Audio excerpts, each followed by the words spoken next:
بری موت نہیں ہے، حادثاتی موت ہے، اور حادثاتی موت کو حدیث میں شہادت قرار دیا گیا ہے۔ بھائی کوئی نہ کوئی تو طریقہ ہوگا مرنے کا، تو اللہ نے کسی کو کس طریقے سے مارنا ہے، کسی کو کس طریقے سے مارنا ہے، کوئی ٹینشن کی بات نہیں ہے، چاہے وہ ٹرین کے نیچے کٹ کے ہو یا جہاز سے ہوا ہو، کوئی فرق نہیں پڑتا اس سے۔ تو یہ ان کو کہتے ہیں اغلاط العوام، جس کو غلط العوام بھی آج کل کہا جاتا ہے۔ عوام میں جو غلط فہمیاں پھیلی ہوئی ہیں دینداری اور بے دینی کے بارے میں، یہ بالکل غلط ہے۔ بعض دفعہ نیک آدمی کو موت کے وقت تکلیف بہت زیادہ ہوتی ہے، برے کو موت کے وقت بعض دفعہ تکلیف بالکل بھی نہیں ہوتی۔ جسمانی تکلیف کی بات کر رہا ہوں۔ دیکھو یہ جو قرآن کریم میں آتا ہے والنازعات غرقا، برے آدمی کی روح تکلیف سے نکلتی ہے، نیک آدمی کی روح آسانی سے نکلتی ہے، یہ قرآن میں ہے۔ لیکن یہ روح نکلنے کا جو بالکل لاسٹ میں جو پروسیس ہوتا ہے نا، اس کا قرآن ذکر کر رہا ہے۔ روح نکلنے سے پہلے کے جو پروسیس ہیں جو اس باڈی پہ گزر رہے ہوتے ہیں، وہ بالکل ڈیفرنٹ ہوتے ہیں۔ وہ نیک کو زیادہ تکلیف ہو سکتی ہے، برے کو کم تکلیف ہو سکتی ہے۔ سید الانبیاء محمد صلی اللہ علیہ وسلم سے زیادہ کوئی دنیا میں نیک ہو سکتا ہے؟ ہمارے نبی کہ جب وصال کا وقت تھا تو آپ کو بخار کی تکلیف دوسروں سے ڈبل تھی۔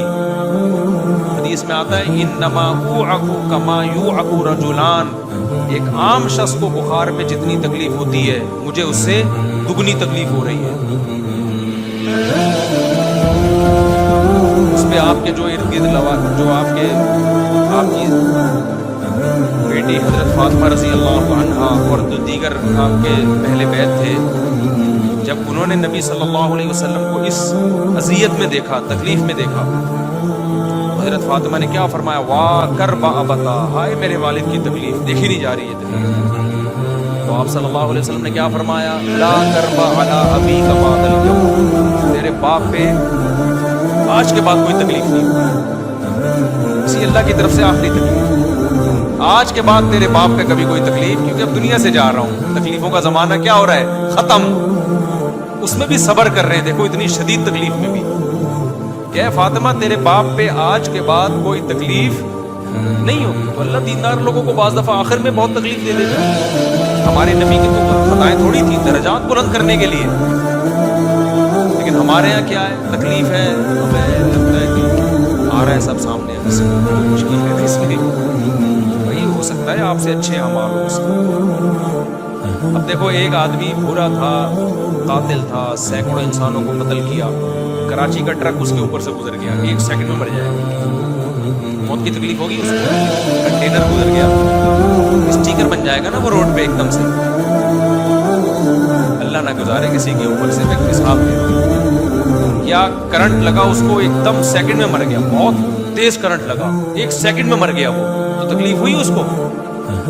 روح نکلنے کی تو ہوئی ہوگی تکلیف، جو جس کا برزخ سے تعلق ہے، کیونکہ قرآن سے کہتے ہیں جب روح نکالتا ہوں نا میں نافرمان کی، پھر بہت تکلیف ہوتی ہے اس کو، لیکن وہ تکلیف خدا جانتا ہے، اللہ جانتا ہے، فرشتہ جانتا ہے، میں اور آپ وہ تکلیف نہیں دیکھ سکتے، کیونکہ اس کا تعلق کس سے ہے؟ برزخ سے ہے۔ اور دیندار آدمی کو جسمانی تکلیف تو ہو رہی ہوتی ہے، لیکن روح بہت آسانی سے نکلتی ہے اس کی، کیونکہ روح تو پھڑپھڑا رہی ہوتی ہے اس کی نکلنے کے لیے۔ تو وہ جو موت کی تکلیف ہے جو برے لوگوں کو ہوتی ہے، وہ تکلیف نہیں ہے جو ہم دیکھ رہے ہوتے ہیں، وہ تکلیف ہے جو مردہ محسوس کر رہا ہوتا ہے۔ اس کی مثال ایسے ہے جیسے خواب میں کوئی سخت اذیت میں ہو، وہ تو ٹینشن میں ہوگا، لیکن اس کے قریب جو بندہ بیٹھا ہوا ہوگا اس کو پتا ہے کہ یہ ٹینشن میں ہے، وہ تو وہ جب بندہ جانے جو خواب میں ہے۔ تو ایسے ہی موت کے وقت جب برزخ کے پردے ہٹنا شروع ہوتے ہیں، اس وقت میت کو جو عذاب کی چیزیں نظر آتی ہیں، اس میں جو اس کو تکلیف ہو رہی ہوتی ہے وہ مردے ہی کو پتا ہوتی ہے، وہ میں اور آپ نہیں دیکھتے، کیونکہ اس پہ اللہ نے غیب کے پردے ڈال دیے ہیں۔ ہم دیکھ لیں وہ تو پھر سارے نیک نہ بن جائیں۔ نہیں یہی بات میرا خیال ہے سمجھ میں، یہ جو دنیاوی تکلیف ہوتی ہے نا، یہ سب کو ہوتی ہے بھائی، یہ سب کو ہو سکتی ہے، نیک کو بھی برے کو بھی۔ ہاں اللہ اپنی رحمت سے کسی کو اس تکلیف سے راحت دے دیں، نہ ہونے دے اس کو تکلیف، تو وہ اللہ کی مرضی ہے، بعض دفعہ اللہ ہونے دیتے ہیں، بعض دفعہ نہیں ہونے دیتے، لیکن اس کا دین سے کوئی تعلق بولو بھائی نہیں، داری کا ان چیزوں سے تعلق نہیں ہے۔ اچھا اچھا، میں نے جو ابھی جمعے سے پہلے بیان کیا اس میں نے یہ کہا کہ سلیمان علیہ السلام نے خود کو کہا کہ بھائی نہیں آئے گا نا تو میں تیری گردن صحیح معقول عذر پیش کر ورنہ میں تجھے ذبح کر دوں گا. تو سلیمان علیہ السلام نے نظام مملکت چلانا تھا، تو دیندار آدمی کو بھائی غصہ بھی آ سکتا ہے، وہ دھمکیاں بھی دے سکتا ہے، وہ گھر بسانے کی کوشش کرتا ہے، کبھی گھر بس جاتا ہے کبھی گھر ٹوٹ جاتا ہے، وہ لوگوں کی کاؤنسلنگ کر کے گھر چھوڑنے کی کوشش کرتا ہے، لیکن اسی چکر میں بعض دفعہ اپنا گھر برباد ہو جاتا ہے، ایسے بھی بہت کچھ ہوتا ہے. تو اس کا یہ مطلب نہیں ہے کہ اب آپ بدتمیز بن جائیں، آپ گھر میں جا کے بیوی سے ٹیڑھے لہجے میں بات کریں، بولے دیندار آدمی کو مفتی صاحب نے کہا غصہ بھی آتا ہے تو مجھے غصہ آ رہا ہے. سمجھ آ رہی ہے بات؟ مجھے بہت غصہ آ رہا ہے، یہ نیچرل ہے، نیچرل پروسیس ہے. بیوی پہ غصہ آنا کیا ہے؟ یہ کیا ہے؟ نیچرل. میں اس طرح کا دیندار نہیں جو غصہ ہی نہ آئے، تمیز سے بات کرو. سمجھ رہے ہو؟ لاتیں مارنا شروع کر دیں، چیزیں اٹھا کے پھوڑنا توڑنا شروع کر دیں، یہ مطلب نہیں ہے بھائی. مطلب یہ ہے کہ اصل تو اخلاق ہی ہے جو اللہ رسول نے بتائے ہیں، لیکن کبھی کبھار اس کے خلاف بھی ہوتی ہے. ہر گھر میں ہوتا ہے، کبھی کبھار لڑائی بھی ہوتی ہے، یہ ہر گھر میں ہوتی ہے. جن کی نہیں ہو رہی وہ اپنا دماغ کیا کرائیں؟ یہ تو بہت ہی نیک ہے جو آج کل ہوتے نہیں ہیں. یا پھر اس کا مطلب ہے کوئی ٹیکنیکل قسم کا، جہاں جذبات ہوں گے لڑائی ہوگی، جہاں جذبات لیس زندگی ہوگی وہاں میاں بیوی میں بڑھاپے میں پھٹا نہیں ہوتا. کبھی دیکھا دادا دادی بلا وجہ بیٹھ کے 90 سال میں لڑ رہے ہو، بیٹھے ہوئے ہوتے ہیں آرام سے. وجہ کیا ہے؟ جذبات کیا ہو گئے، اب لڑ کے کیا کر لیں. جہاں محبتیں ہوں گی لڑائیاں بھی ہوتی ہیں، بڑے بھی ہوتے ہیں، جھگڑے بھی ہوتے ہیں. تبھی تو گوروں میں آپس میں لڑائی نہیں ہوتی کیونکہ محبت ہی نہیں. لوگ کہتے ہیں اور اب امریکہ میں بالکل لڑائی نہیں، ایکچولی سب ریسپیکٹ دے رہی ہے. آئیے تھینک یو، اس طرح کا سیٹ اپ چل رہا ہے. تمہارے بچہ کیا ہے تمہارے پاس لڑنے کے لیے؟ میرے سامنے نا گورے کی تعریف کرنے سے پہلے 100 دفعہ سوچا کرو، بلا وجہ نہیں. کچھ ہے ہی نہیں نا. اس کی مثال ایسے جیسے عربوں میں ایک تکبر ہے قوم پرستی کا، یہ نظر آتا ہے.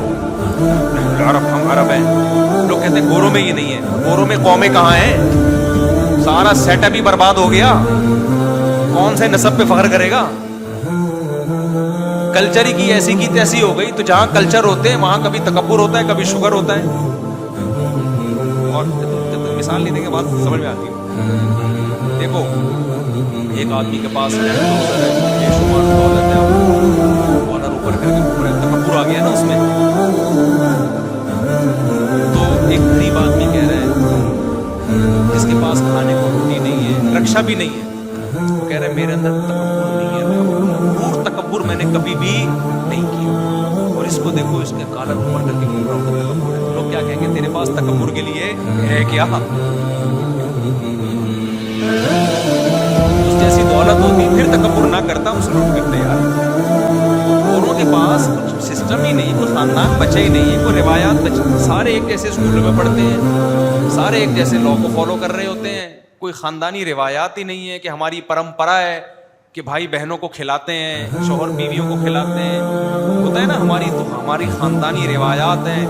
ہم ابا کی خدمت کرتے ہیں، ہمارے یہاں چاچا اور ابا جو ہے نا سب ایک ہی جیسے سمجھے جاتے ہیں، اور بھائی کا بھی وہی احترام ہے بڑے بھائی کا. یہ تو روایات ہوتی ہیں. پھر تکبر بھی آتا ہے، کبھی شکر آتا ہے، کبھی تکبر آتا ہے. اور وہ کا تو ایک روایات ہے بھائی، ایک مذہب ہے، خاندان ہے.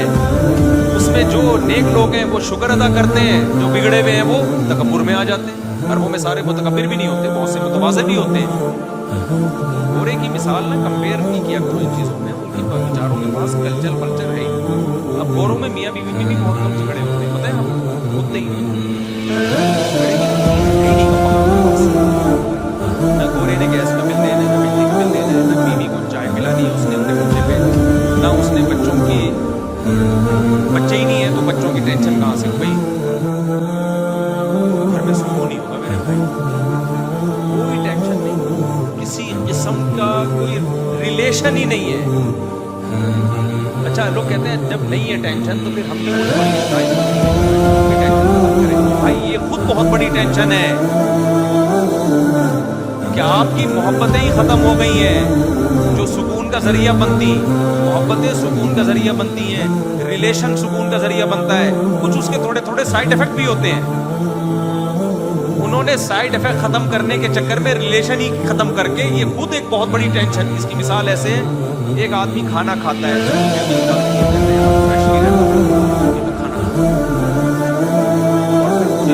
بھی جانا پڑتا ہے, کبھی کبھار قبض بھی ہو جاتا ہے, کھانا ہی تو قبض کی ٹینشن بھی ختم, جو بار بار نیند آ رہی تھی وہ ٹینشن بھی ختم.